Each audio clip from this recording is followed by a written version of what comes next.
aqueous solution of 2% non-volatile solute, 2% non-volatile solute, ठीक है। ये है exert a pressure of, तो एक प्रेशर दिया है 1.004 बार, ठीक है, 1.004 बार। ये कितना बार प्रोवाइडेड है।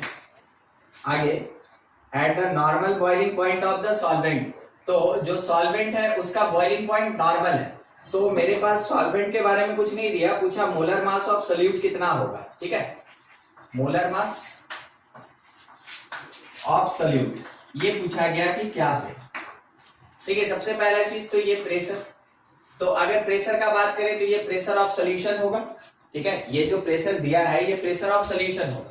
उसके बाद 2% नॉन वोलेटाइल सोल्यूट कहने का मतलब, और मेरे पास अगर सॉल्वेंट नहीं दिया तो क्या आप ये कह सकते हैं कि यहाँ सॉल्वेंट की तरह कौन बिहेव कर रहा है, वाटर, ठीक है, वाटर।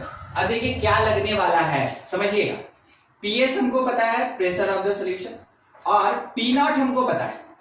पी नॉट कहने का मतलब क्या हो गया, जो सॉल्वेंट का अपना प्रेशर होगा वो कितना पता है, 1 बार, जनरल तौर पे इतना ही होता है, ठीक है, 1 बार, ये मिला। अच्छा, ये 1 बार होगा या फिर हम आपको एक चीज दिखाए 1 एटीएम होगा। पहला सवाल ये रहेगा, 1 बार की 1 एटीएम, 1 बार सर। क्यों? सर क्वेश्चन में दिया हुआ सॉल्यूशन का प्रेशर बार में, तो ये भी तो बार में होगा। हाँ, तो बार में होगा, मगर जनरल तौर पे वाटर का जो प्रेशर होता है वो तो 1 एटीएम होता है ना, एटमॉस्फेरिक प्रेशर के बराबर होता है। तो वैसे केस में ये जो पार्ट होगा इसको हम लोग को बदलना पड़ेगा, किसमें, बार में, तो 1.03 इतना बार, 1.03 इतना बार। अब क्या करना है ना आपको, देखिए कैसे कैलकुलेट करना है, समझाते चलते हैं। P naught minus P S by P naught, ठीक है, that is equals to the mole fraction of solute. कहां पढ़े थे पिछले क्लास में, अगर आपको याद हो, ये होता है relative lowering in vapour pressure, ठीक है, relative lowering in vapour pressure. उस कॉन्सेप्ट से आपके पास पी नॉट है, आपके पास पी एस, आपके पास पी नॉट है, आपके पास पी एस, ठीक है। मोल फ्रैक्शन के लिए आप वैल्यू पुट करते चले तो 1.03 माइनस 1.004 डिवीजन में 1.03, ये पॉइंट है, is equals to mole fraction of solute, मतलब number of moles of solute, तो इसका मतलब mass by molar mass of solute by mass molar mass of solute plus mass of solvent by molar mass of water, ये कहेंगे हम लोग। अच्छा, इसमें क्या क्या आपको पता है, 2% अगर बोल दिया तो 2% जब कभी भी बोलेगा, कुछ नहीं दिया तो ऑब्वियसली बात है यहाँ पे डिस्कशन किसका है, मास बाय मास का। तो आप ये कह सकते हैं कि सोल्यूट का मास कितना, दैट इज 2 ग्राम, और सॉल्वेंट का तब मास कितना हो जाएगा, इट इज 98 ग्राम। अब देखिए क्या क्या पता आपको, W पता, स्मॉल लेटर का, कैपिटल लेटर का, और मोलर मास वाटर का पता। क्या आप उसको यूज करके और ये जो मोलर मास होगा M, ये कैलकुलेट कर सकते हैं, कर लेंगे इतना काम रवि? यस, ठीक है, हाँ ऐसे बनेगा। आ रहा है कोई क्वेश्चन इसमें तो नहीं है? मिलन क्वेश्चन भेजे, कौन सा इसमें 14 15 दोनों? ओ अच्छा, वो पता नहीं, हम ये रवि का खोल के बता रहे थे, ठीक है, ये वाला जो भेजा था 14 बता दे मिलन। अच्छा, पता नहीं कहाँ चल जाते, आवाज भी नहीं आता आपका। व्हाट इज मीन बाय, अच्छा ठीक है, पढ़ लेते हैं ना, देख लेते हैं। What is mean by positive negative deviation from Raoult's law, आज पढ़ेंगे, ठीक है, उसके बाद आप खुद से इसका आंसर दे पाइएगा। ये पढ़े नहीं है हम लोग ना, चलिए ठीक, हाँ रखते हैं। अगर आप खुद से आंसर कर लेते हैं ना तो बहुत बढ़िया, नहीं हो पाता है तब ना हम बताएंगे, तो जब पढ़ लेंगे तो जहां तक हमको उम्मीद है आप खुद से आंसर कर लीजिएगा, अगर नहीं हो पाया तो फिर बता दिया जाएगा, ठीक है। और कुछ डाउट कि आगे बढ़े? खत्म।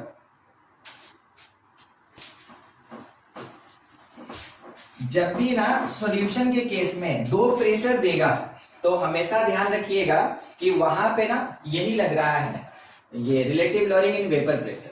तो पिछले क्लास में हम लोग पढ़े थे relative lowering in vapour pressure, वही कंटिन्यूड है। उसमें एक छोटा सा और डिस्कशन कर रहे हैं।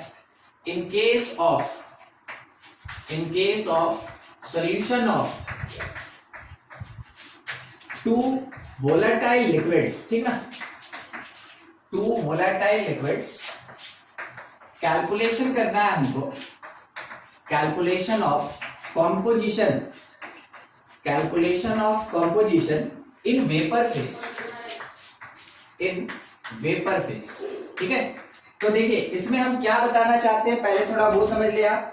इसमें हम ये बताना चाह रहे हैं कि एक्चुअल में हम टू वोलेटाइल लिक्विड के सॉल्यूशन में डिस्कशन कर रहे हैं। आपको याद होगा पिछले क्लास में दो चीज बताया गया था, लिक्विड और एक लिक्विड सॉलिड बताया गया था।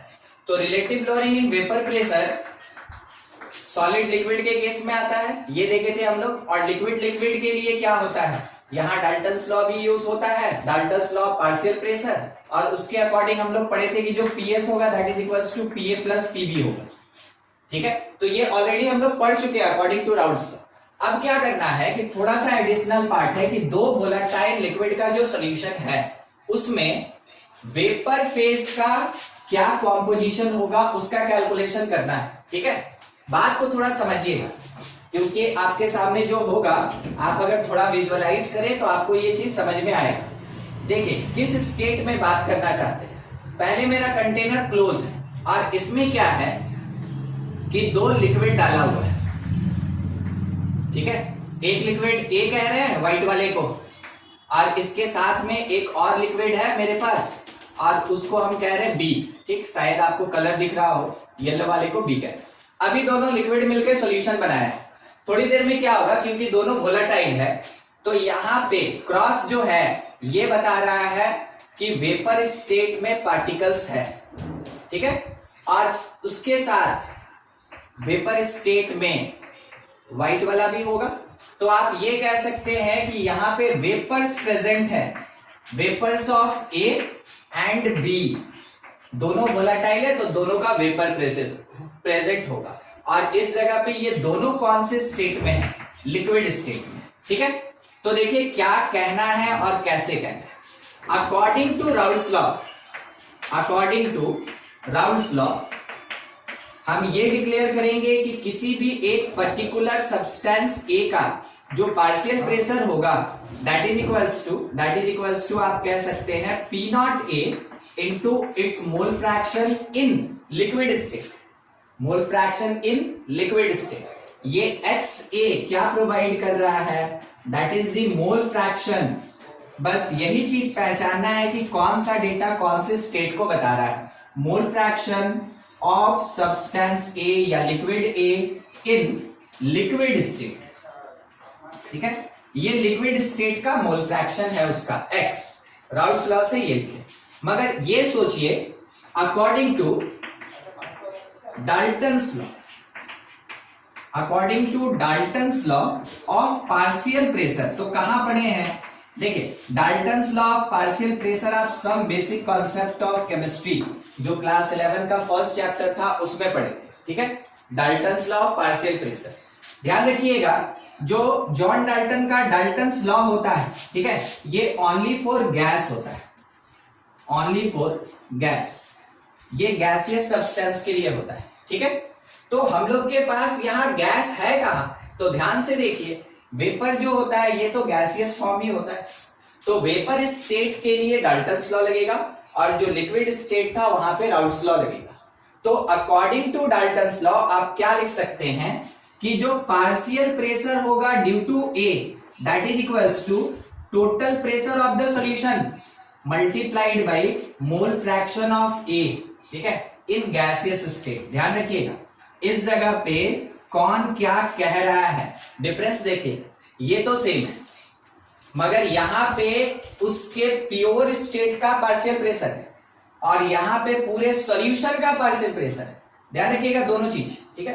अगला एक्स ए दिखा रहा है लिक्विड स्टेट में मोल फ्रैक्शन और वाई ए रिप्रेजेंट कर रहा है यहां पे मोल fraction in vapour state, mole fraction in vapour state, या वेपर फॉर्म, ठीक है। तो वेपर फॉर्म या वेपर स्टेट में मोल फ्रैक्शन Ya है। अब क्या होगा कि दोनों देखिए एक ही क्वांटिटी को दिखा रहा है, partial pressure due to A, partial pressure due to A. तो आप कह सकते हैं कि ये जो फर्स्ट इक्वेशन होगा ना, ये सेकंड के बराबर होगा। तो आप कॉन्सेप्ट ऐसा ले सकते हैं कि 1 इज इक्वल्स टू 2। क्यों? क्योंकि दोनों तो पीए है, दोनों तो पीए है। तो फर्स्ट और सेकंड इक्वेशन से आप ये लिख सकते हैं कि जो P not A into X A होगा, that is equals to pressure of the solution multiplied by mole fraction of A in vapour form, ठीक है। ये इक्वेशन बहुत सारे कंपटीशन के क्वेश्चंस को बनवाता है, तो इस पे थोड़ा विशेष ध्यान रखेंगे। हर चीज का अपने प्लेस पे मीनिंग है, आपको बस समझना है। क्वेश्चन में अगर बोला कि लिक्विड फॉर्म में उसका मोल फ्रैक्शन है, आप तुरंत आइडेंटिफाई करेंगे एक्से का बात हो रहा है। अगर बोला वेपर फॉर्म में उसका मोल फ्रैक्शन है, आप तुरंत आइडेंटिफाई करेंगे कि ये वाई का बात हो रहा है। अगर बोला प्योर स्टेट में उसका वेपर प्रेशर, आप बोलेंगे पी नॉट ए का बात हो रहा है। अगर ये कहा गया कि पार्शियल प्रेशर ऑफ सॉल्यूशन, इसका मतलब पीएस का बात हो रहा है। अच्छा, एक और चीज बता दे, पीएस को पीटी यानी टोटल प्रेशर भी कहा जाता है। तो हो सकता है या तो प्रेशर ऑफ सॉल्यूशन बोले, नहीं तो टोटल प्रेशर बोले, वो वहीं पे रहेगा, ठीक है। देख लीजिए, कुछ भी दिक्कत है तो आप हमसे पूछें। ये ऐसा टर्म है जिसमें आपको समझना पड़ेगा कि हाँ कौन क्या है, बस देखिए कुछ बोलिए बोलिए। हो गया? देखिए एक क्वेश्चन बस ढूंढ रहे थे हम। क्वेश्चन देखिए इस कॉन्सेप्ट में क्या है, बोल रहा वेपर प्रेशर ऑफ क्लोरोफॉर्म, ठीक है। Vapour pressure of chloroform is 200 mm of Hg, ठीक है। उसके बाद बोला गया vapour pressure of dichloromethane, dichloromethane is 415 mm, 415 mm। आगे ये बोला गया कैलकुलेट, ठीक है, calculate vapour pressure of solution prepared by mixing two 25.5 ग्राम, यानी कि मास दे दिया किसका, CaCl3 का 25.5 ग्राम, और इसके साथ 40 ग्राम ऑफ CH2Cl, मास दे दिया CH2Cl2 का, और ये है अपने पास 40 ग्राम, ठीक। और दूसरा क्वेश्चन में ये बोला गया calculate vapour pressure of solution, तो प्रेशर ऑफ सॉल्यूशन क्या होगा वो निकालना है। और बी नंबर में देखिए क्या डेटा दिया, calculate mole fraction of each component in vapour phase, mole fraction in vapour phase, vapour phase, ठीक है, phase not pressure, vapour phase. क्या आपको ये क्वेश्चन देख के समझ में आया कि हमको ये कॉन्सेप्ट लगाना चाहिए? और कौन सा टर्म है, देखिए एक तो आपसे ये मांगा, और ये जो प्रेशर ऑफ सॉल्यूशन है that is the total pressure, pressure of solution. दूसरा चीज बोला मोल फ्रैक्शन इन वेपर फेज, ठीक है, मोल फ्रैक्शन इन वेपर फेज। अभी हम लोग डिस्कशन ही कर रहे हैं, मेरे टॉपिक का एक छोटा सा पार्ट वहां यूज किया। जब ये चीज मेंशन रहेगा इसका मतलब है ये कॉन्सेप्ट लगाना है आपको, ठीक है। क्वेश्चन देखिए, सबको फॉर्मूला याद होता है, सबको ये पता होता है कि हाँ कैसे बनेगा, मगर जब क्वेश्चन आता है, अगर क्वेश्चन आइडेंटिफाई नहीं हुआ कि इस कॉन्सेप्ट का है, तो आप उसको सॉल्व ही नहीं कर पाइएगा, क्योंकि आप तो कॉन्सेप्ट कोई दूसरा लगा चुके होंगे उसको। तो आपको मेन आइडेंटिफिकेशन इसी चीज का करना है न्यूमेरिकल में, कि कौन सा फॉर्मूला कौन सा कॉन्सेप्ट। तो जहां तक उम्मीद है आप समझ गए होंगे कि इसमें अभी वाला कॉन्सेप्ट लगने वाला है, मगर दो क्वेश्चन है, दोनों अलग अलग फाइंड करेंगे।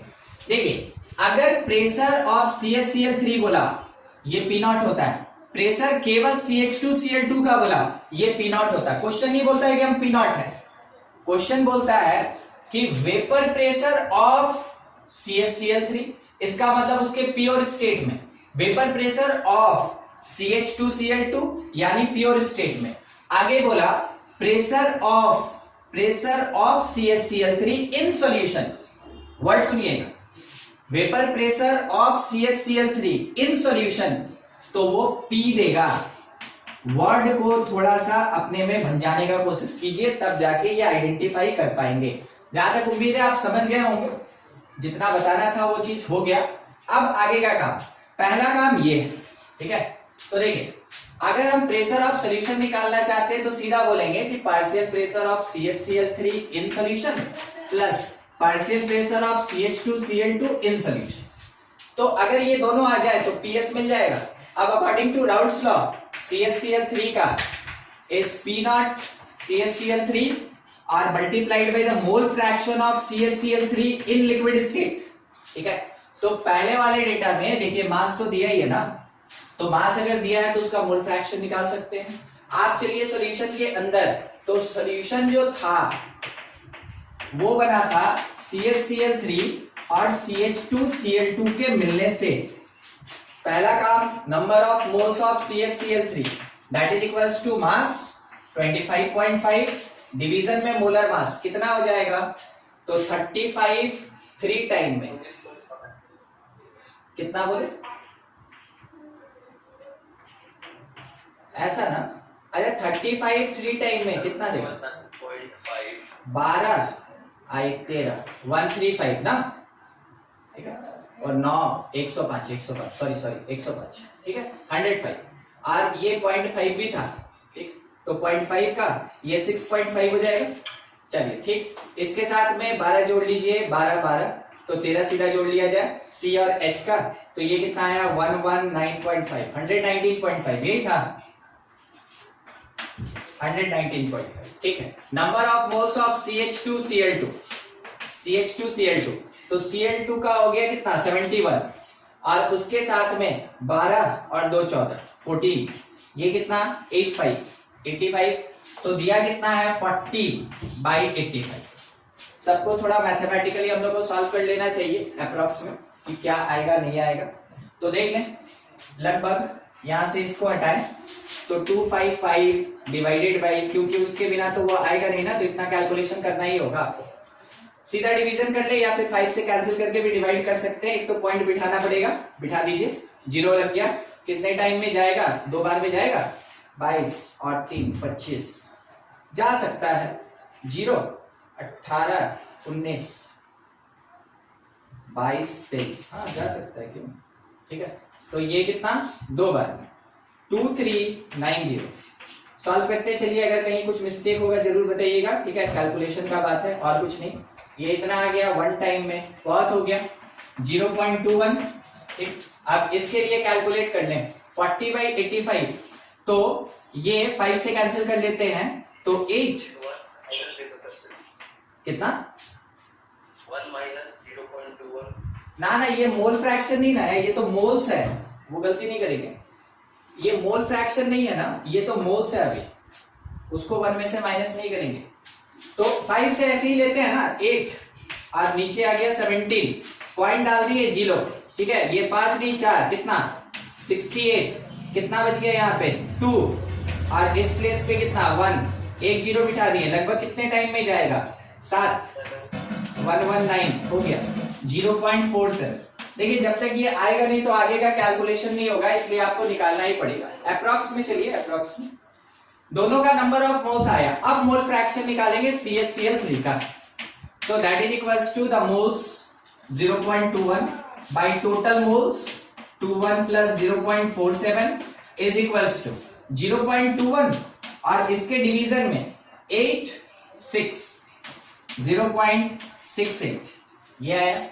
अच्छा अप्रोक्सीमेटली यहां से ये थोड़ा कैंसिल कर लें तो मेरे पास कितना आ सकता है, वैसे ही छोड़ दे क्या, छोड़ देते हैं वैसे ही, ठीक है। नहीं इसको ऐसे ही छोड़ देते हैं ना, क्या होगा कि ये मल्टीप्लाई होके कुछ कैंसिल वैंसिल होगा तो कर देंगे, ठीक है। फिर mole fraction of CH2Cl2 that is equals to 1 में से माइनस कर लेंगे। अब ये चीज तो यहाँ पे 8 - 1 7 हो गया और 6 - 2 4 हो गया 47/60। दोनों का मोल फ्रैक्शन मिल गया, मगर ये मोल फ्रैक्शन है कौन से फॉर्म में, ये है लिक्विड का, ठीक है, ये लिक्विड का। तो हम अपना फर्स्ट क्वेश्चन अभी बना रहे हैं, उसमें पूरा प्रेशर अगर निकालना है तो pressure of the solution that is equals to P0 of CaCl3। तो देखिए P नॉट ऑफ CaCl3 अपने क्वेश्चन में दिया 200 multiplied by its mole fraction 21/68 plus फिर P नॉट लेंगे CH2Cl2 का, तो दिया है अपने क्वेश्चन में 415 multiplied by mole fraction of CH2Cl2 47/68। ये क्वांटिटी हम आपके लिए छोड़ दे रहे हैं, आराम से घर पे इसको आप सॉल्व कर लीजिएगा। तो इतने के बाद आप जरूर एक लाइन छोड़ दें। मिल गया हमको प्रेशर ऑफ सॉल्यूशन।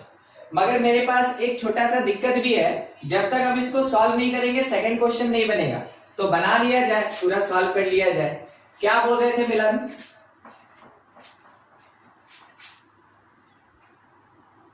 सॉल्व किए थे ना अभी?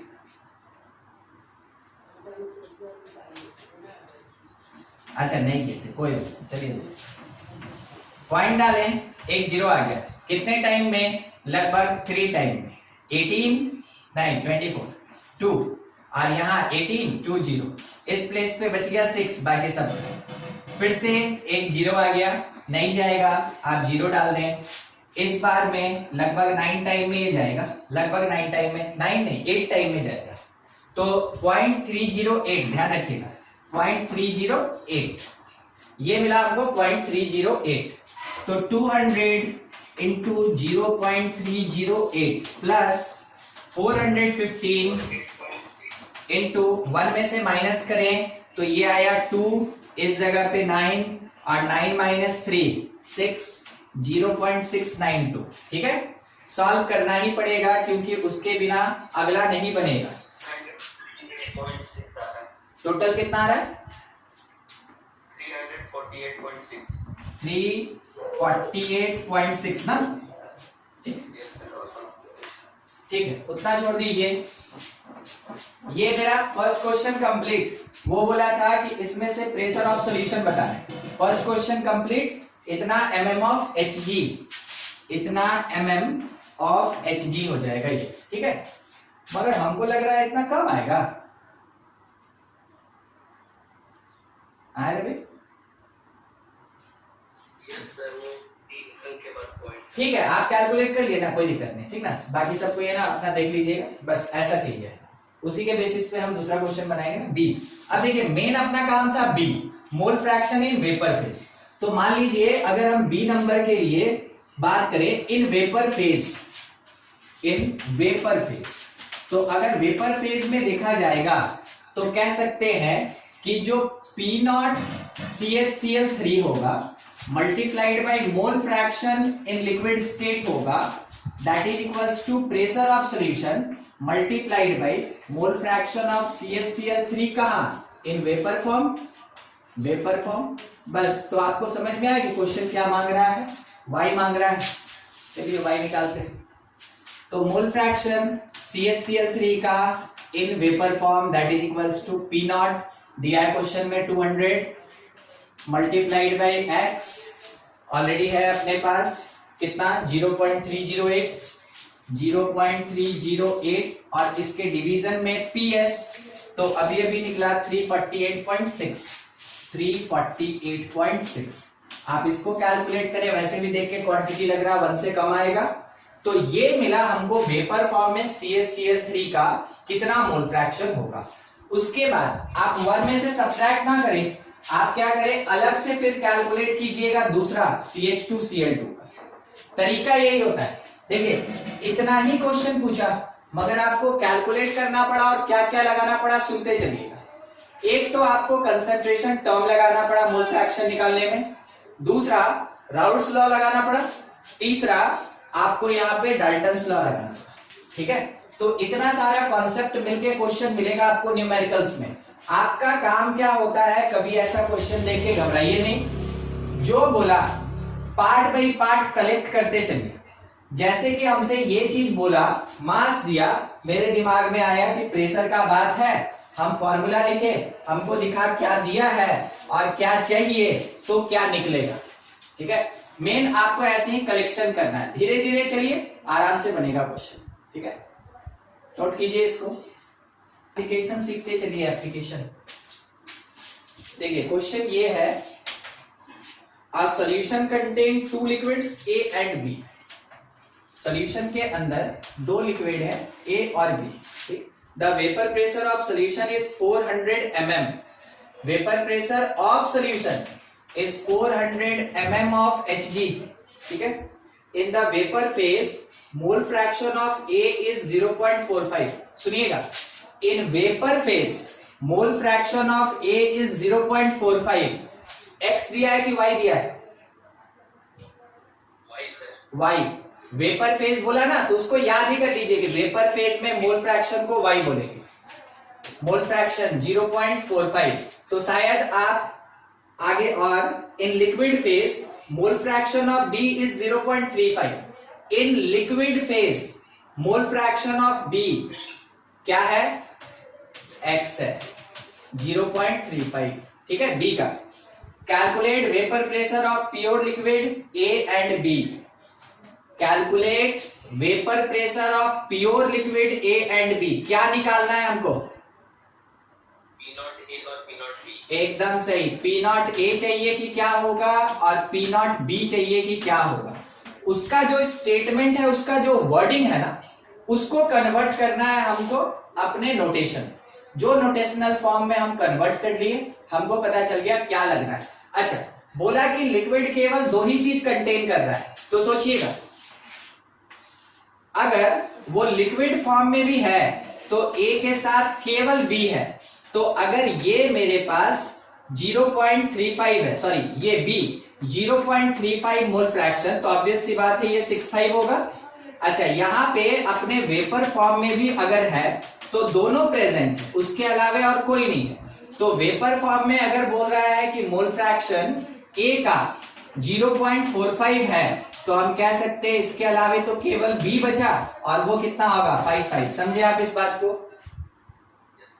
ठीक है. अगर दो ही बोल तो दिया कि जो सोल्यूशन है उसमें दो लिक्विड A और B है, तो उसी के कारण वेपर होगा, और उसी के कारण यहाँ लिक्विड का सोल्यूशन होगा.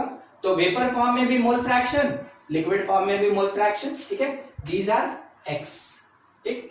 अब इसके बेसिस पे पी नॉट्स निकालना है हमको. पी नॉट्स, तो सबसे पहला चीज आप ये लिख लें कि मेरे P naught A into X A that is equals to PS into Y A. सही लिखे? लिखे तो हाँ, ये बता रहा है कहाँ? लिक्विड सॉल्यूशन का. ये बता रहा है कहाँ? वेपर का. ठीक है. तो मेरे पास कौन कौन सा क्वांटिटी है, सॉल्व करके आप ही देखिए. देखिए, पी नॉट चाहिए, एक्स ए है मेरे पास, एक्स ए है मेरे पास, और एक्स बी भी है मेरे पास. तो एक्स ए यहां से लीजिए, मिल गया. प्रेशर ऑफ सॉल्यूशन क्वेश्चन में दिया था, मिल गया. वाई ए मेरे क्वेश्चन में दिया हुआ है, मिल गया. क्या निकालना है? P not a. सॉल्व करके पी नॉट ए बताइए, और पी नॉट बी घर पे सॉल्व कर लीजिएगा कि क्या होगा. ठीक है, तो इसको अपना घर पे सॉल्व कर लीजिएगा. ये बताइए अभी, और कुछ समझने में दिक्कत है तो पूछ लीजिए.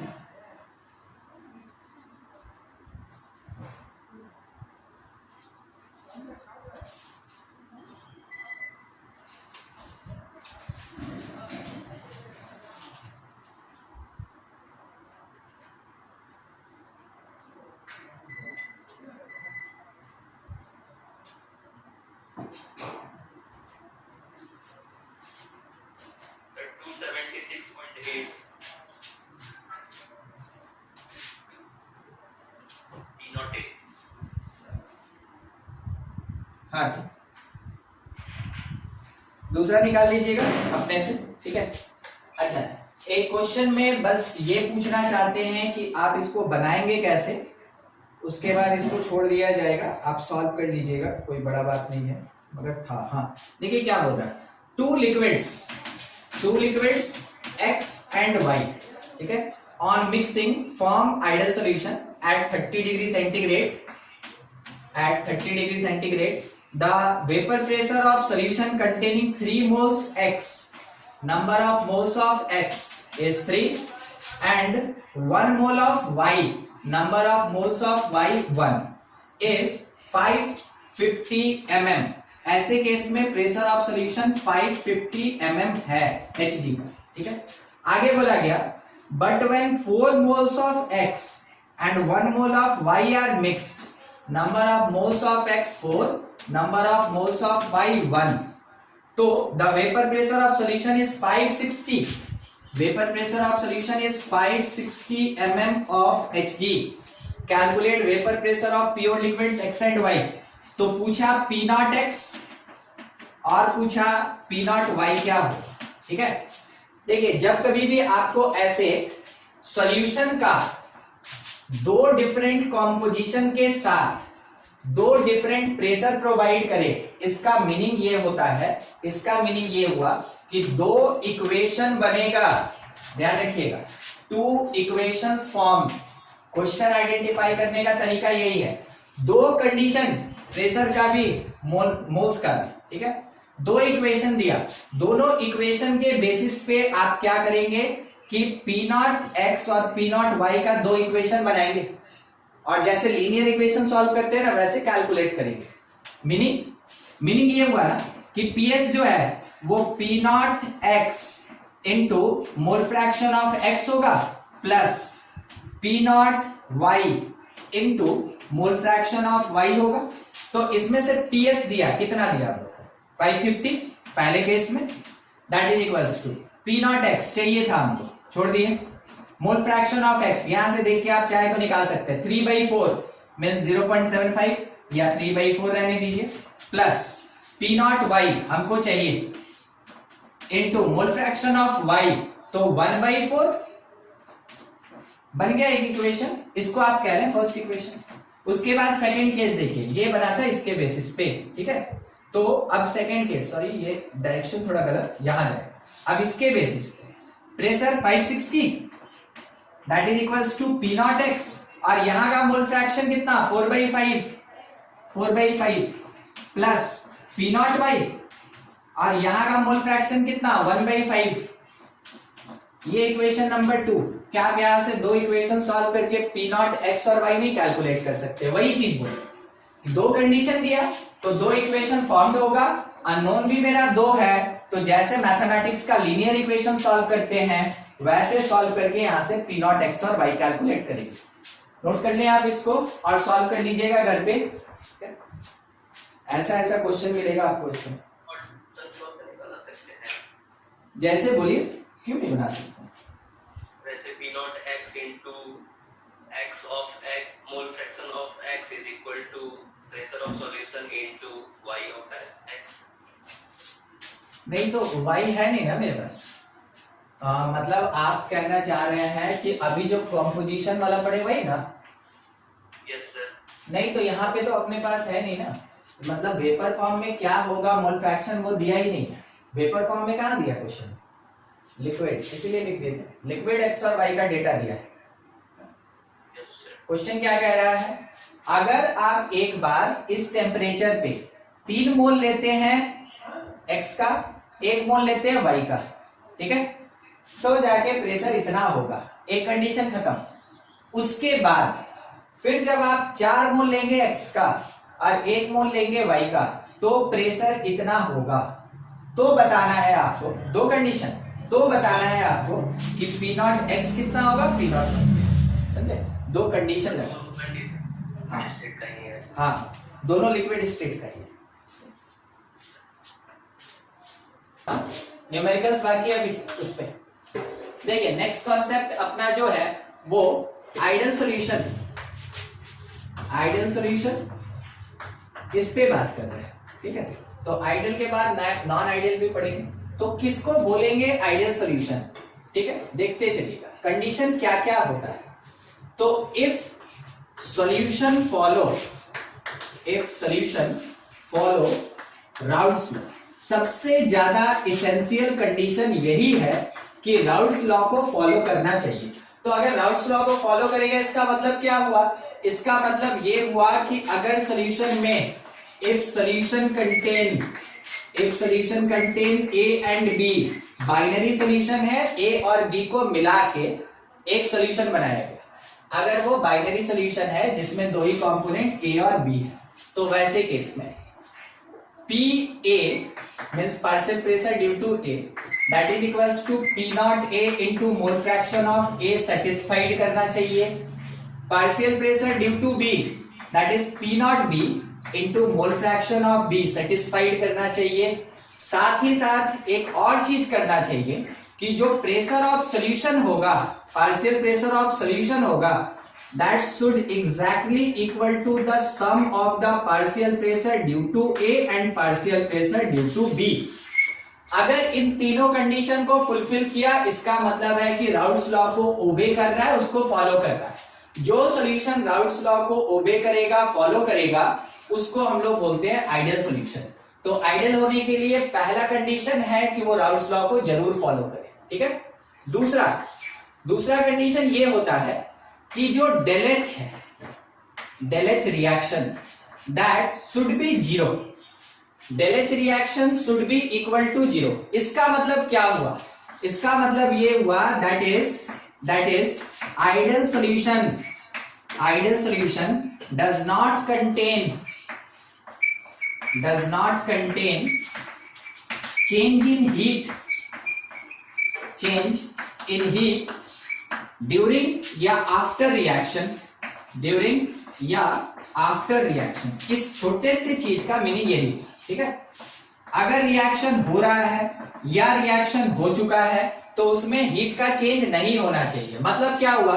देखिए, आप एक्सो पढ़े हैं. एक्सो आप क्या पढ़े हैं कि अगर आप सॉल्यूट को, सॉल्यूशन से रिलेटेड बता रहे हैं, सॉल्वेंट में डालें, वो मिलके सॉल्यूशन बनाया और साथ ही साथ कुछ हीट रिलीज करता है. पढ़े हैं ना हम लोग. ठीक है, कि कुछ हीट रिलीज करेगा. हाँ, मगर एक्सोथर्मिक इसको बोले. अब अगर वो आइडियल है तो उसके अंदर ये जो हीट है ये रिलीज ही नहीं होगा. तो अगर वो हीट रिलीज नहीं हुआ, इसका मतलब क्या हुआ? वो हीट अगर नहीं है तो उसका मतलब क्या हुआ? वो जीरो है. ठीक है. तो enthalpy of reaction should be zero. किसके लिए? For the ideal solution. इसका मतलब हम ये कह सकते हैं कि अगर कोई एक आइडियल सॉल्यूशन बनेगा, उसमें सॉल्यूट को जब सॉल्वेंट में मिलाएंगे, सॉल्यूशन बनेगा और ना तो हीट बाहर निकलेगा और ना ही हीट एब्जॉर्ब होगा. नाइदर एक्सो नॉर एंडोथर्मिक. वो प्रोसेस एक्सोथर्मिक या एंडोथर्मिक दोनों में से कुछ नहीं होगा. तो याद रखने वाला चीज है कि आइडियल सॉल्यूशन में डेल एच रिएक्शन एंथैल्पी का चेंज नहीं होता है, वो जीरो होता है. ठीक है. दूसरा एक और बात, नेक्स्ट देखिए, del V should be zero. ठीक है. इसका मतलब नो चेंज इन वॉल्यूम. ठीक है. इसका मतलब क्या हुआ? ये कैसे चेक करेंगे? क्या वॉल्यूम जीरो होना चाहिए? बोलिए, इसका मीनिंग क्या समझे? क्या वॉल्यूम जीरो होना चाहिए? हाँ, देखिए, मान लीजिए इसके लिए ना, यहीं पे छोटा सा एक बात कर लेते हैं कि स्टार्टिंग में जो लिक्विड ए था ये लेके चले 1 लीटर. ठीक है. लिक्विड बी जो था वो लेके चले 2 लीटर. तो जब हम सॉल्यूशन बनाएंगे तो ऑब्वियस सी बात है उसके अंदर ए को बी के साथ मिलाएंगे. तो मेरे सॉल्यूशन का जो वॉल्यूम होगा, volume of solution, that should be sum of integral sum, direct sum, linear sum of these two volumes. यानी 1 + 2 मतलब 3 लीटर होना चाहिए. अगर 3 लीटर से कम हो गया तो भी del V not equal to zero. अगर 3 लीटर से ज्यादा हो गया तो भी del V not equal to zero. कहां होता है, कैसे होता है, आपको समझाते हैं. देखिए, मान लीजिए जैसे कि आप अगर सिंपल सा चीज, सॉल्यूशन का बात नहीं है, जो देखे हैं, क्योंकि ये सब तो लेबोरेटरी में होगा ना, जो देखे हैं उस पे बात कर रहे हैं. सुनिए, पानी ले लिए, उसमें सर्फ डाल दिए. ठीक है. तो अपना जो वॉल्यूम ऑक्यूपाई करना था कर लिया. बाद में आप थोड़ा सा उसको ऐसे स्टर कर दिए, अच्छे से घोल दिए. ठीक है, मिला दिए. अब बताइए उसके ऊपर फ्लोथ उठेगा ना, झाग. ठीक है. तो होना क्या चाहिए था कि मेरा कंटेनर इतना सा, हम इसमें यहां तक पानी भर के रखे थे. ठीक है. अब क्या हुआ कि जैसे हम थोड़ा सा सर्फ डालें तो क्या होगा, बहुत थोड़ा सा लेवल राइज करेगा जितना ये वॉल्यूम ऑक्यूपाई किया. अगर हम उसको स्टर कर दे तो आप भी समझ रहे हैं इसके ऊपर ऐसे करके फ्रोथ जम जाएगा। ठीक, तो मेरा वॉल्यूम होना चाहिए था यहां तक, ध्यान से मेरा वॉल्यूम होना चाहिए था यहां तक, मगर जैसे ये उठ गया तो अब इसको लेके हम वॉल्यूम बोलेंगे कि यहां से यहां तक का वॉल्यूम निकालना होगा, तो वॉल्यूम बढ़ गया। इसी को कहते हैं वॉल्यूम का इंक्रीमेंट। बाय द वे, अगर आप कभी इनो को पानी में डाले हो, इनो ठीक है, एसिडिटी होता है तो पानी में डालिएगा, देखो ऊपर पूरा उठता है, थोड़ी देर बाद शांत हो जाता है, मगर स्टार्टिंग में तो वो ऊपर निकला। तो वॉल्यूम मेरा होना चाहिए था आधा लीटर, वो पहुंचा दिया 0.25 लीटर। ठीक है, तो वॉल्यूम का चेंज हो गया। ठीक है, कुछ इंस्टेंट के लिए, बहुत शॉर्ट टाइम पीरियड के लिए, मगर वॉल्यूम का चेंज तो हुआ। वो चीज यहां नहीं होना चाहिए। आइडियल सोल्यूशन उसी को कहेंगे जिसमें चुपचाप 1 लीटर मिलाए, 1 लीटर को 2 लीटर के साथ मिलाए, वो कंप्लीट 3 लीटर हुआ, ना 3 लीटर से ज्यादा हुआ ना 3 लीटर से कम हुआ। अगर ऐसा होता है जो कि इसके इंटीग्रल सम के बराबर होता है तो कहते हैं कि del V mixture not equal to 0, del V mixture not equal to 0। ठीक है, क्योंकि देखिए अब ये वर्ड यूज किए ना, तो अब थोड़ा इसका मीनिंग बता दें हम आपको, क्योंकि क्वेश्चन आपसे ये वर्ड भी करवा सकता है। देखिए, एक सॉल्यूशन पहले से है, सॉल्यूशन नंबर 1, उसको दूसरे सॉल्यूशन नंबर 2 के साथ मिला दिए, तो मेरे पास एक मिक्सचर मिला, किसका? 2 सॉल्यूशंस का मिक्सचर मिला। अगर ये सॉल्यूशन और ये सॉल्यूशन मिलके आइडियल सॉल्यूशन बना रहा है, फिर से इस केस में डेल वी मिक्सचर जो होगा that should be equal to 0। यहां जो एक वर्ड बदले ना, हम बदले क्या लगा दिए नया, ठीक है, मिक्स, उसका मीनिंग यही हुआ। पहले हम एक लिक्विड में दूसरे लिक्विड को मिला रहे थे, सॉल्यूशन बना रहे थे। अब क्या कर रहे हैं, एक सॉल्यूशन में दूसरे सॉल्यूशन को मिला के एक मिक्सचर ऑफ सॉल्यूशन बना रहे हैं, तो ये भी एक सॉल्यूशन ही होगा। और वैसे केस में डेल वी मिक्सचर अगर इक्वल टू 0 हो गया, जो आपको समझा रहे थे अपने इंटीग्रल सम से ना ज्यादा होना चाहिए ना कम होना चाहिए, तो वैसे केस में आप ये कह सकते हैं कि डेल वी मिक्सचर मेरा 0 हुआ, मतलब सॉल्यूशन कैसा बना? आइडियल सॉल्यूशन बना। ठीक है, कॉन्सेप्ट यही है। अभी जो भी पढ़ रहे हैं पूरा थ्योरेटिकल है, इसमें न्यूमेरिकल नहीं है। ठीक है, ये थ्योरेटिकल क्वेश्चन ही देता है आपको, स्टेटमेंट टाइप क्वेश्चन देगा, फिर असर्शन रीजन क्वेश्चन देगा, सिंगल करेक्ट में क्वेश्चन मिलेगा आपको, इसी कॉन्सेप्ट से थ्योरेटिकल क्वेश्चन मिलेगा। 3 नंबर तक गए हैं। 4th नंबर अपने पास क्या होता है देखिएगा, आप ए जो कि मान लीजिए सॉल्यूट था में बी को मिला, मान लीजिए सॉल्वेंट है, ठीक है, तो जाके मिलाए, इन दोनों को मिलाए, तो जाके आपको सॉल्यूशन मिला ए बी, ये सॉल्यूशन, समझे ना? इसका क्या मीनिंग है? स्टार्टिंग में प्योर सॉल्यूट था तो ए के साथ बॉन्डेड था, फिर प्योर सॉल्वेंट था, बी के साथ बॉन्डेड था। जब दोनों मिक्स हो गया, सॉल्यूशन बनाए, तो ए और बी के बीच बॉन्ड बन गया और वो सॉल्यूशन का पार्टिकल कहलाया।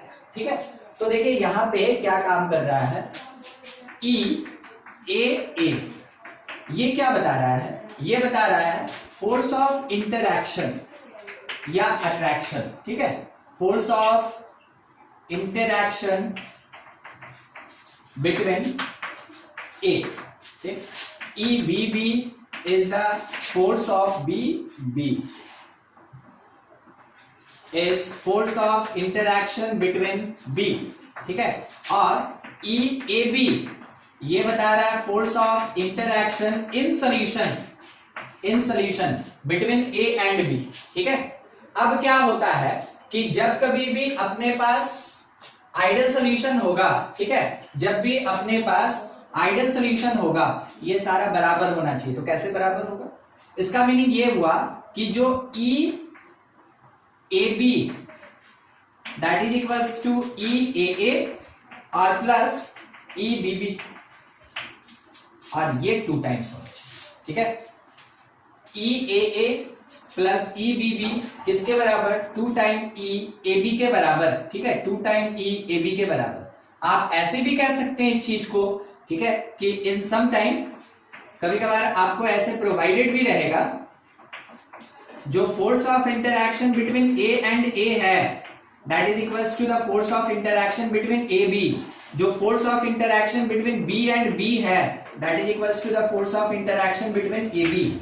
ये भी आपके क्वेश्चन में दिया हुआ रह सकता है या इससे रिलेटेड क्वेश्चन पूछा जा सकता है या फिर इससे रिलेटेड क्वेश्चन भी आपसे पूछा जा सकता है। ठीक है, ये सारा का सारा क्वांटिटी जो है वो फेवर करता है किसको? आइडियल सॉल्यूशन को फेवर करता है। तो आइडियल सॉल्यूशन वही होगा जो 1 2 3 4 इन चारों कंडीशन को फुलफिल करेगा। ठीक है, नोट कीजिए। ये था थ्योरेटिकल पार्ट। मिलन आज क्वेश्चन पूछे थे ना, वो इसी कॉन्सेप्ट से था। नोट कीजिए फटाफट, कहीं कुछ डाउट है तो पूछ लीजिए।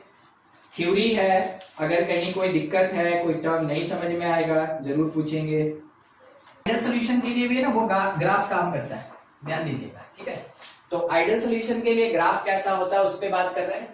तो graph for ideal solution, ideal solution Raoult's law को फॉलो कर रहा है। तो राउल्स लॉ में जैसे हम लोग ग्राफ बनाए थे बिल्कुल वैसे ही बनेगा। इधर साइड में कौन जाता है? Mole fraction. इधर किसका वेरिएशन है? पार्शियल प्रेशर, पार्शियल प्रेशर, और इधर मोल फ्रैक्शन का वेरिएशन होता है। तो मेरे पास दो कंपोनेंट था ना, आपको याद है, ए और बी लेके चले थे। ठीक है, ये तो स्टार्टिंग में मान लीजिए जैसे ना कि ए का यहाँ पे बहुत ज्यादा अमाउंट है, ए एज सॉल्वेंट, तो पहले सॉल्वेंट प्रेजेंट था, कंप्लीट है, और उस समय तब बी का मोल फ्रैक्शन क्या होगा? 0। समझाए थे आपको ये ग्राफ पिछले क्लास में हम लोग। ए का 100% अमाउंट, बी का अमाउंट 0, उस समय पूरा प्रेशर केवल ए के कारण होगा, that is P0 A, pressure due to A, pressure due to only A. ठीक है, केवल ए के कारण प्रेशर होगा और किसी के कारण नहीं। क्या हुआ? जैसे जैसे इधर जा रहे हैं ना वैसे वैसे बी का अमाउंट बढ़ रहा है, ए का अमाउंट घट रहा है। कोई एक सर्टेन पोजीशन पे, एक पर्टिकुलर पोजीशन पे ए पूरा का पूरा 0 हो गया, खत्म, और उसी समय बी जो है वो 100% 1। तो अब यहां सोचिए जो भी प्रेशर होगा, जो भी प्रेशर होगा वो केवल बी के कारण होगा। यानी ये जो पॉइंट है, ध्यान रखिएगा वाई पे बात हो रहा है, ये जो पॉइंट है ये किसको रिप्रेजेंट करेगा? P0। Okay, P0 A, P0 B in its pure state. A का अमाउंट 1 से 0 यानी घट रहा है। हम लोग राउल्स लॉ में देखे थे जो PA होगा that is proportional to the mole fraction of A. तो अगर ये अमाउंट घट रहा है तो ऑब्वियस सी बात है प्रेशर भी घटेगा। प्रेशर घट के कितना हो गया? 0। सोचिए ना, यही 0 हो जाए तो ये भी तो 0 हो जाएगा, ए का 0 ये। फिर उसके बाद बी का देखिए 0 से लेके 1, तो अमाउंट बढ़ रहा है तो ऑब्वियस सी बात है प्रेशर भी बढ़ेगा ऊपर की तरफ। ठीक है, ऐसे चला। अब अगर सॉल्यूशन का बात करें तो सॉल्यूशन हम लोग देखे थे कि वो PA प्लस PB के बराबर होगा, PA प्लस PB के बराबर होगा। सोचिएगा, ठीक है, अगर XB 0 है तो PB भी तो 0 होगा। तो प्रेशर केवल किसके कारण? PA, यानी ये P0 A के बराबर, प्रेशर ऑफ सॉल्यूशन किसके बराबर? PA या P0 A के बराबर। तो यहां से मेरा स्टार्ट होगा ग्राफ,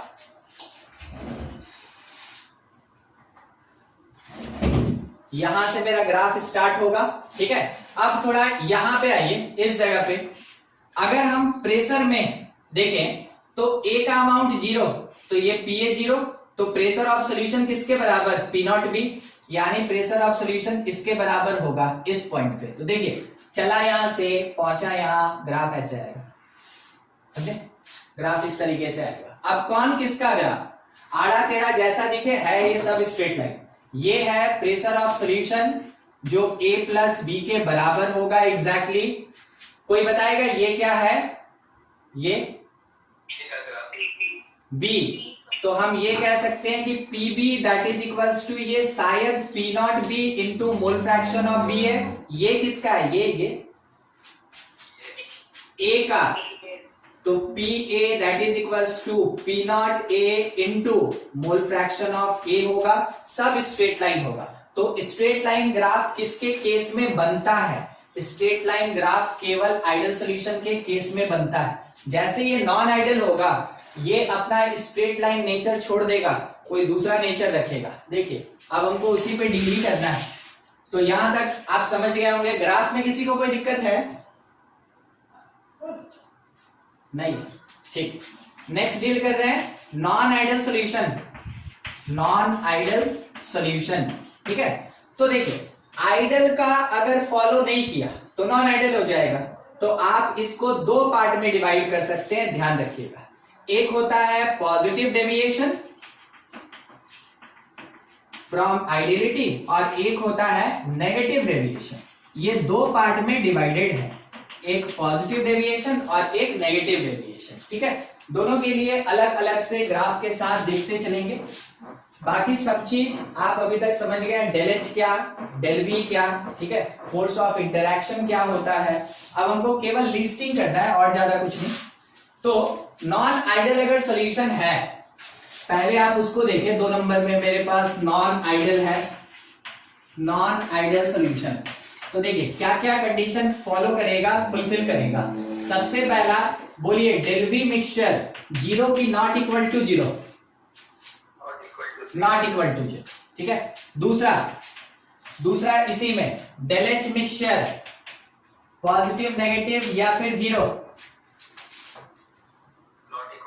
नॉट इक्वल टू 0। एकदम सही जा रहे हैं। ठीक है, C number, the force of interaction between A and A is equal to the force of interaction A B, equal की नॉट इक्वल, नॉट इक्वल, एकदम ठीक। अच्छा, लास्ट अपने पास क्या बच रहा है, और एक बच रहा होगा कुछ, देखिए क्या बच रहा है ध्यान से। P A equals to P not A into X A, हाँ की ना, नॉट इक्वल, किसके कारण, डेविएशन और अनअवस्टर। हाँ एकदम ठीक। ठीक है, क्या ये समझ नहीं आ रहा।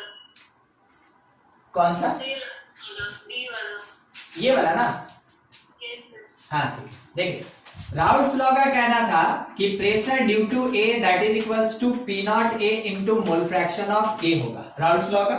और ये फॉलो कौन करता है, जो आइडल सॉल्यूशन होता है। देखिए आइडल सॉल्यूशन अगर नॉन आइडल हो गया तो ये इसको फॉलो नहीं करेगा। अब इसका मीनिंग क्या हुआ वो समझिए। इसका मीनिंग ये हुआ ना कि जब आप सॉल्यूशन के अंदर ए को प्रेजेंट करेंगे तो उसके कारण यहां पे जो भी प्रेशर अप्लाई हो रहा है, वो इसके बराबर नहीं होगा। ये मेरा थ्योरेटिकल कैलकुलेशन है, जो कि डेटा के बेसिस पे कैलकुलेट किए। मगर जब हम वहां पे प्रैक्टिकली ऑब्जर्वेशन ले रहे हैं तो जो प्रेशर मिला ए का वो या तो इससे ज्यादा है या फिर इससे कम है। तो हम बोलेंगे इसके बराबर नहीं है। तो ये क्यों होता है, उसके पीछे कारण क्या है, क्यों ये नॉट इक्वल टू होता है, वो हम आपको अलग अलग पॉजिटिव डेविएशन और नेगेटिव डेविएशन 2 सेक्शन में अलग अलग बताएंगे। ठीक है, अभी के लिए आप ऐसा सोच लें कि राउल्ट्स लॉ में आइडियल सॉल्यूशन है तो ये इक्वालिटी होल्ड करता है, नॉन आइडियल सॉल्यूशन होगा तो ये इक्वल नहीं होगा। ठीक है, इस कारण से जो प्रेशर ड्यू टू ए होगा, partial pressure due to A होगा, that should not equals to P not A X A. ठीक है, कोई दिक्कत अब, ठीक है। इसका जो कॉज होगा ना, तो वो कॉज क्या होता है कि कभी कभार फोर्स ऑफ इंटरैक्शन बढ़ जाता है तो उसको हम लोग पढ़ेंगे नेगेटिव डेविएशन में, और कभी कभार फोर्स ऑफ इंटरैक्शन टूट जाता है या वीक हो जाता है, उसको पढ़ेंगे पॉजिटिव डेविएशन। बिल्कुल जब हम इसको डिस्क्राइब करेंगे ना, कॉज बताएंगे कि क्यों होता है। ठीक है, अभी के लिए बस लिस्टिंग कर रहे हैं, तो लिस्टिंग में हम लोग ये 4 टर्म ले सकते हैं। अच्छा, इसी के साथ एडिशनल डी नंबर में पीबी क्या P not B into X B के बराबर होगा, हाँ कि ना, नहीं होगा। तब तो आप ये भी कह सकते हैं कि सर पीएस जो है ना वो पीए प्लस पीबी के बराबर नहीं होगा, सही बोले। ठीक है, राउल्ट्स लॉ को फॉलो नहीं किया ना, राउल्ट्स लॉ को फॉलो नहीं किया, इसका मतलब इन तीनों में से कोई भी इक्वल नहीं होगा, कहीं भी इक्वालिटी होल्ड नहीं करेगा। ठीक है, ये था नॉन आइडियल के लिए बहुत शॉर्ट में कंडीशन क्या एग्जिस्ट करता है। ठीक, अब यही जो डिवाइडेड है 2 पार्ट में, पॉजिटिव डेविएशन और नेगेटिव डेविएशन, उसको अब देखते हैं। ठीक, तो यहां पे डील करेंगे पॉजिटिव डेविएशन फ्रॉम आइडियलिटी। ठीक है, फ्रॉम आइडियलिटी, या आप कह सकते हैं positive deviation of non ideal solution of non ideal solution, ठीक है इसका। तो देखिए सबसे मेजर जो सेक्शन होता है, जो इसका कॉज होता है, वो सबसे पहले लेके चलेंगे, ठीक है। पहला चीज क्या है कि जो फोर्स ऑफ इंटरैक्शन है बिटवीन ए बी यानी सॉल्यूशन का, ठीक, ये प्योर स्टेट के साथ जब कंपेयर होगा ए, तो सोचिएगा पॉजिटिव डेविएशन बोला ना, पॉजिटिव डेविएशन बोला, ध्यान रखिएगा वेपर प्रेशर ज्यादा होना चाहिए, ठीक है। पॉजिटिव डेविएशन बोला, वेपर प्रेशर ज्यादा होना चाहिए। अब अगर हमको वेपर प्रेशर ज्यादा चाहिए तो सोचिए बीच का बॉन्ड वीक होगा कि स्ट्रांग होगा? वीक होगा सर। वीक होगा। तो आप ये कह सकते हैं कि this part should be lesser, ठीक है। क्या हुआ, कैसे हुआ, समझने का कोशिश कीजिएगा। देखिए स्टार्टिंग में क्या था कि ए और ए के बीच इतना फोर्स ऑफ अट्रैक्शन था, देख रहे हैं ना, जितनी दूर में ये कांटेक्ट में उतना फोर्स ऑफ अट्रैक्शन, ठीक। ये था प्योर स्टेट में ए।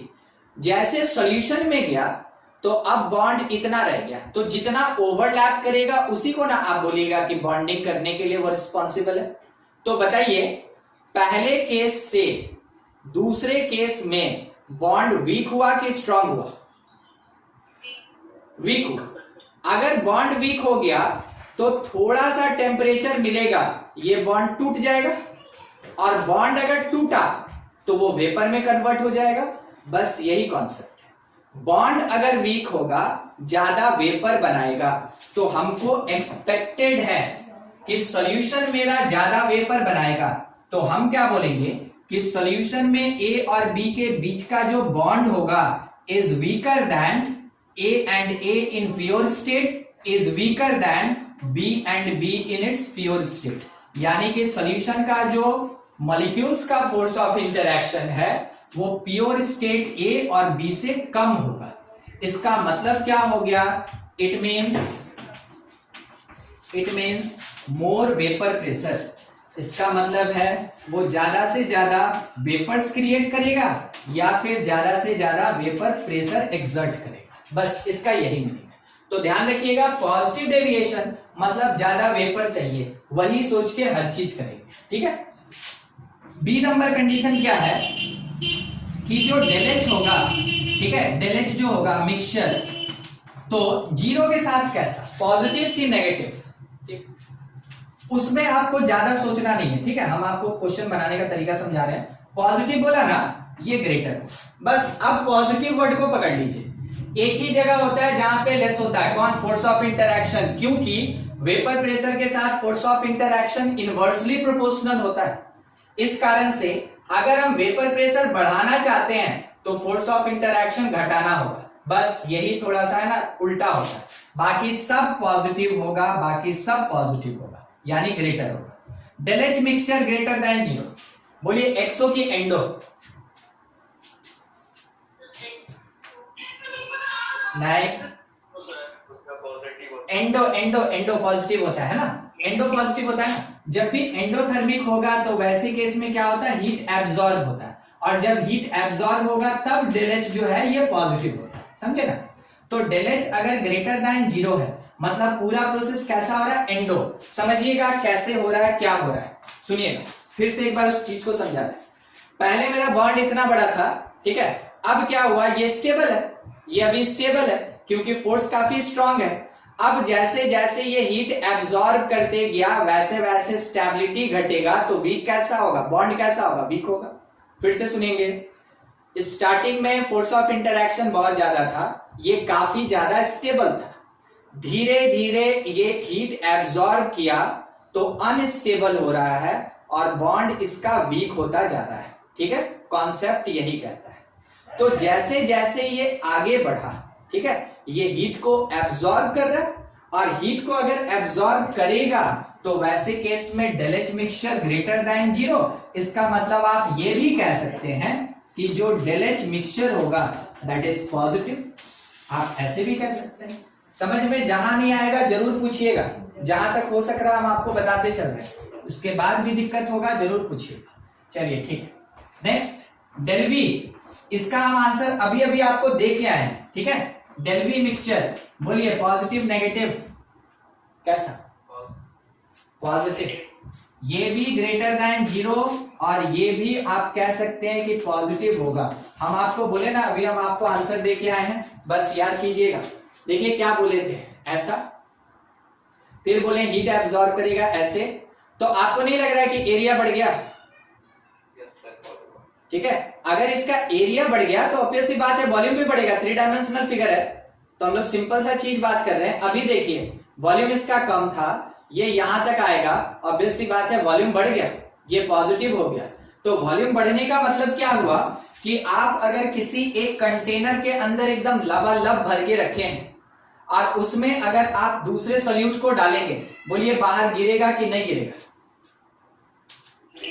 गिर जाएगा। ठीक है, गिर जाएगा क्योंकि वो फैल रहा है, वो फैल रहा है। दूसरा एक और कॉन्सेप्ट है, सुनिएगा, टेम्परेचर अगर एब्जॉर्ब करता है तो हमेशा वॉल्यूम बढ़ता है, हीट अगर एब्जॉर्ब करता है या टेम्परेचर इंक्रीज करता है हमेशा वॉल्यूम बढ़ता है। और वॉल्यूम बढ़ ही रहा है क्योंकि हम अभी अभी डील किए कि ये एंडोथर्मिक प्रोसेस है, ये हीट को एब्जॉर्ब कर रहा है। तो ऑब्वियस सी बात है वॉल्यूम क्या होगा? पॉजिटिव। फोर्थ नंबर किसका रह गया? वही पीन। तो प्रेशर ऑफ ए, ठीक है, पार्शियल प्रेशर ऑफ ए, और अगर पी नॉट ए और एक्सए में हम लोग डील करें, कौन ज्यादा?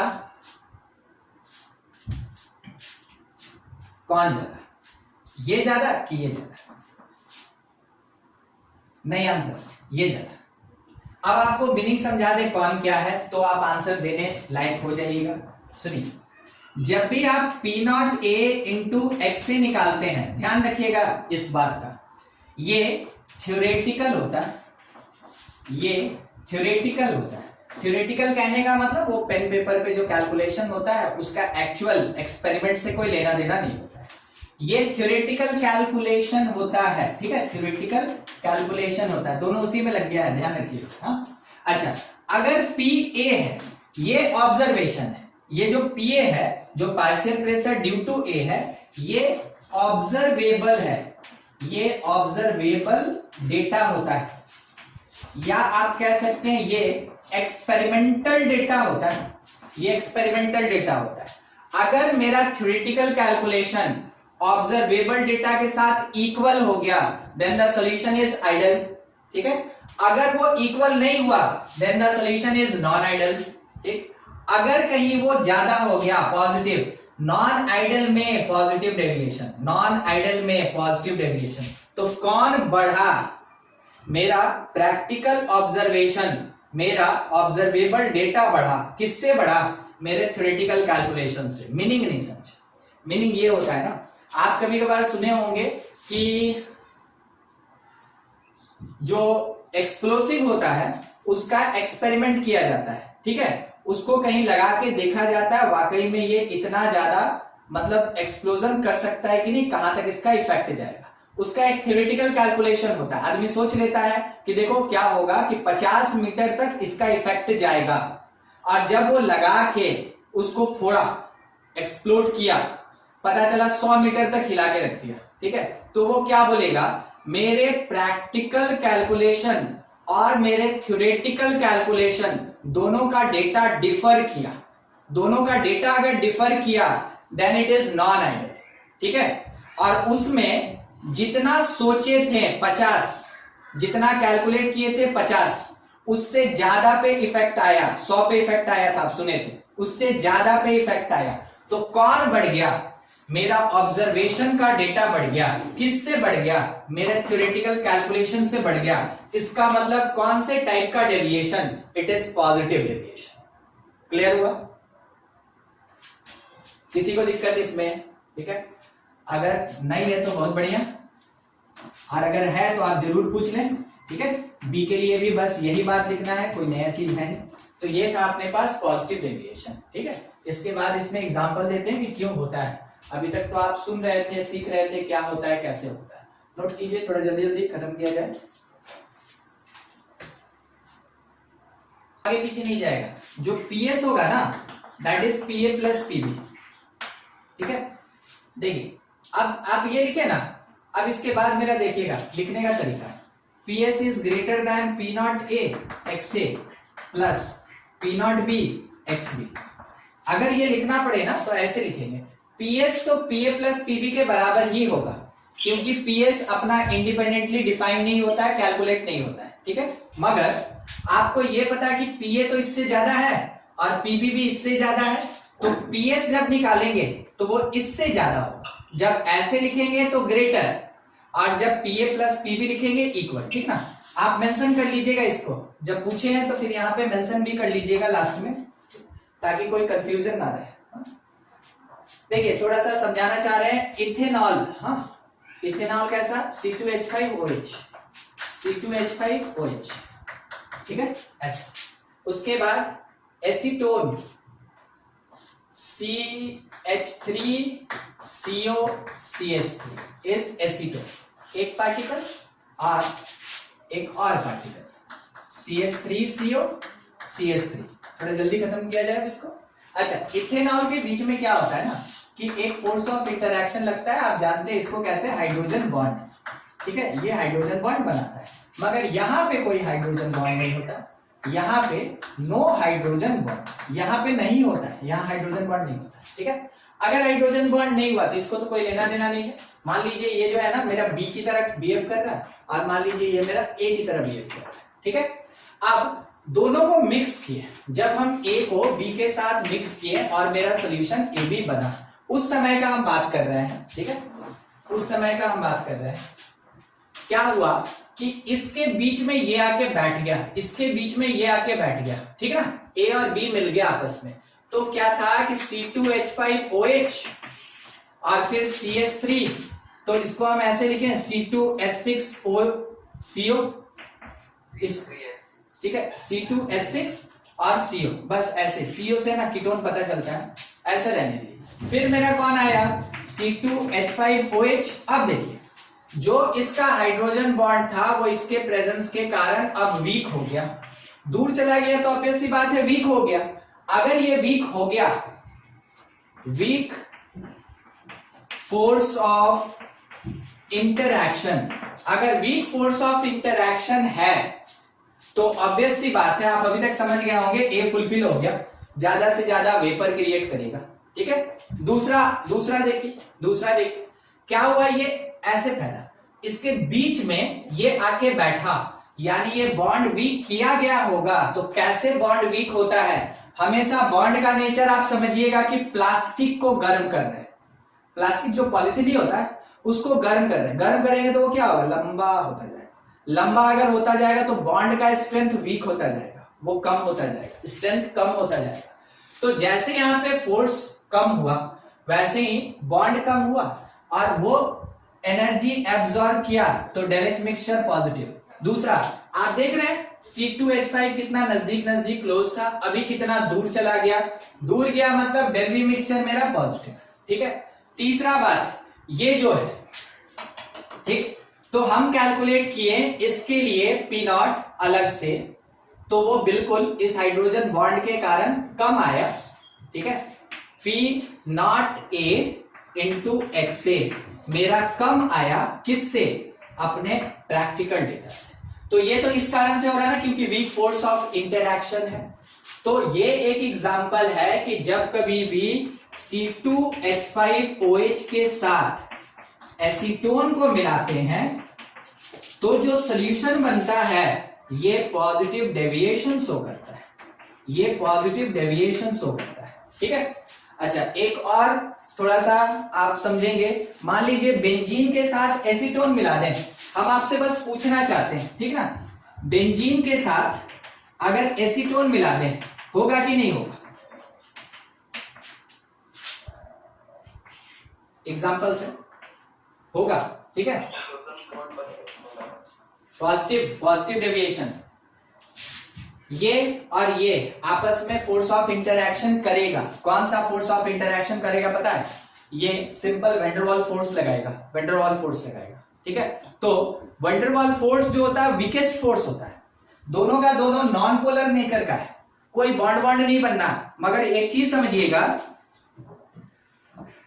बेंजीन का सरफेस एरिया ज्यादा होता है, आप जानते हैं बेंजीन का सरफेस एरिया ज्यादा होता है, तो इसके बीच का जो लंदन फोर्स लग रहा है वो तो ज्यादा होगा क्योंकि सरफेस एरिया ज्यादा है।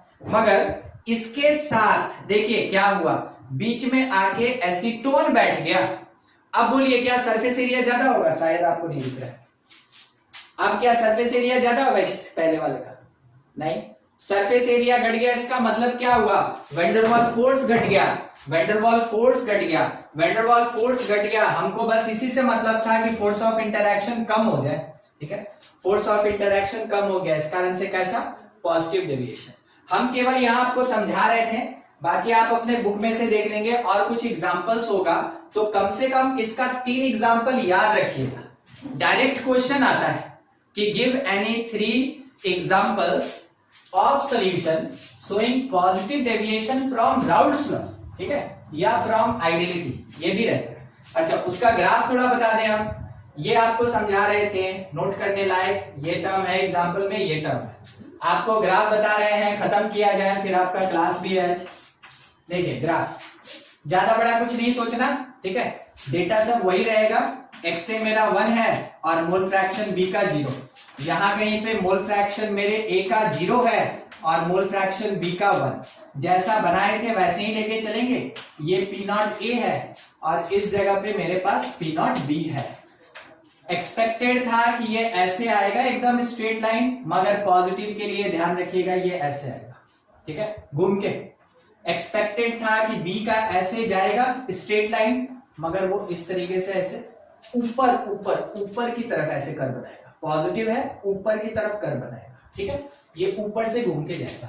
इसका भी एक्सपेक्टेड था सॉल्यूशन का कि ऐसे आएगा, मगर ये भी आएगा इस तरीके से, ठीक है। रवि, यहां पे PS is equals to PA plus PB, सही कि गलत? सही, सबको ही देखेंगे, सबको ही देखेंगे, वो सही लिखा है, ठीक है, वो सही लिखा है। और वहीं पे अगर हम लिख देते हैं कि PS equals to P not A X A plus P not B X B, वो गलत हो जाता है। उस समय क्या लगेगा? ग्रेटर लगेगा। उस समय क्या लगेगा? ग्रेटर लगेगा, ठीक है, P नॉट के केस में।